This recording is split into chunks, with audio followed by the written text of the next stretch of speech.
कोळी आणि मासा. एका गावात एक कोळी राहत होता.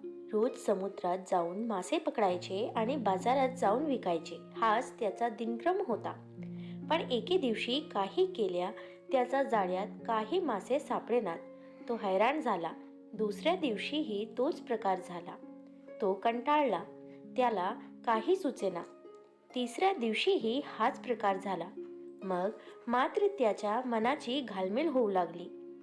मनाशी म्हणाला, आता जर समुद्रात मासे मिळाले नाहीत तर मी काही समुद्रावर येणार नाही. असे ठरवून त्याने जाळे समुद्रात टाकले. यावेळी त्याच्या नशिबाने त्याला साथ दिली. एक छोटा का होईना मासा त्याच्या जाळ्यात सापडला.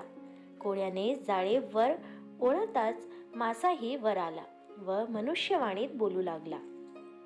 काकुळतीला येऊन तो मासा म्हणाला, मी तुझा पाया पडतो, पण मला सोडून दे. मी आता खूप लहान आहे. मी मोठा होईन तेव्हा तू मला पकड. मला परत समुद्रात जाऊ दे.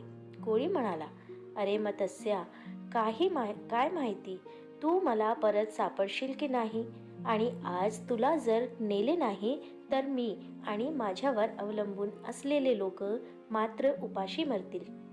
तेव्हा तुला सोडून देण्याचा प्रश्नच येत नाही. तात्पर्य, भविष्यात मोठे घबाड मिळेल या आशेवर आता हाती आलेली संधी सोडणे म्हणजे शुद्ध मूर्खपणा होय. मित्रांनो, तुम्हाला ही कथा कशी वाटली कमेंट करून नक्की सांगा. आणि व्हिडिओ आवडल्यास लाईक शेअर करायला विसरू नका. आणि अशी छान छान कथासाठी चॅनलला सबस्क्राईब नक्की करा. धन्यवाद.